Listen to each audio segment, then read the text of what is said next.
Pesantren tradisional adalah lembaga pendidikan Islam yang mengajarkan kitab-kitab klasik dengan sistem pengasuhan intensif antara kiai dan santri dalam lingkungan yang khas dan mandiri. Ciri khas pesantren tradisional adalah kemandirian dalam pengelolaan pengajaran berbasis kitab dan kedekatan relasi emosional antara santri dan kiai. Fungsi utama pesantren tradisional tidak hanya sebagai lembaga pendidikan, tetapi sebagai pusat dakwah, pembinaan moral, dan transformasi sosial. Pesantren menjadi institusi yang memproduksi kader-kader ulama serta turut dalam membangun karakter bangsa melalui penanaman akhlakul karimah. Dalam konteks modern, pesantren juga berperan sebagai agen perubahan sosial yang ikut mengatasi persoalan-persoalan masyarakat seperti intoleransi, kemiskinan, dan radikalisme. Tahukah Anda bahwa pesantren tradisional bukan hanya pusat pendidikan agama, tapi juga bercerminan manajemen berbasis nilai? Di tengah keberagaman masyarakat Indonesia, pesantren tradisional berperan penting dalam membentuk karakter utama yang moderat, toleran, dan cinta damai. Manajemen pesantren tradisional tidak semata bersifat administratif.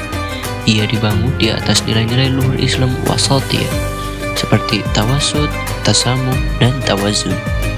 Kepemimpinan kiai menjadi sentral, namun pengambilan keputusan tetap melibatkan musyawarah bersama pengurus dan asatiz. Setiap lini pengelolaan, dari kesiswaan, kepegawaian, sarana prasarana hingga keuangan, diarahkan untuk menanamkan nilai moderasi. Dalam manajemen kepegawaian misalnya, guru atau ustaz tidak hanya dinilai dari kemampuan mengajar, tapi juga dari kesiapannya menjadi teladan nilai inklusif dan welas asih. Sementara dalam pengelolaan kesiswaan, pesantren membuka ruang dialog antar mazhab dan pembelajaran lintas kitab agar santri terlatih berpikir kritis namun tetap santun.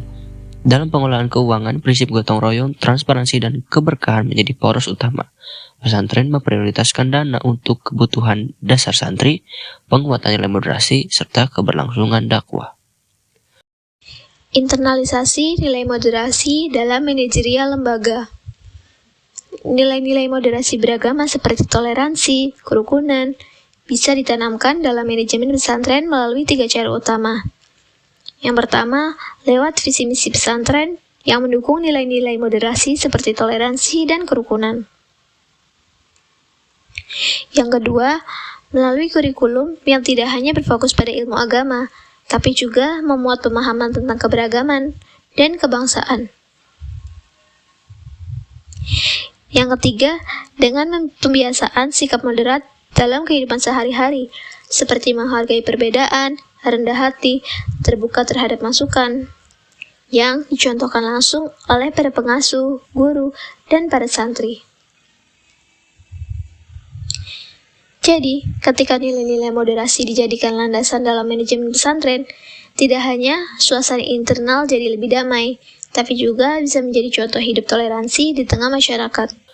Pesantren tradisional telah membuktikan bahwa moderasi beragama bukan hanya slogan, melainkan sistem manajerial yang mengakar dalam kehidupan sehari-hari. Inilah warisan pendidikan Islam Nusantara, yang bukan hanya mendidik, tapi juga merawat harmoni bangsa.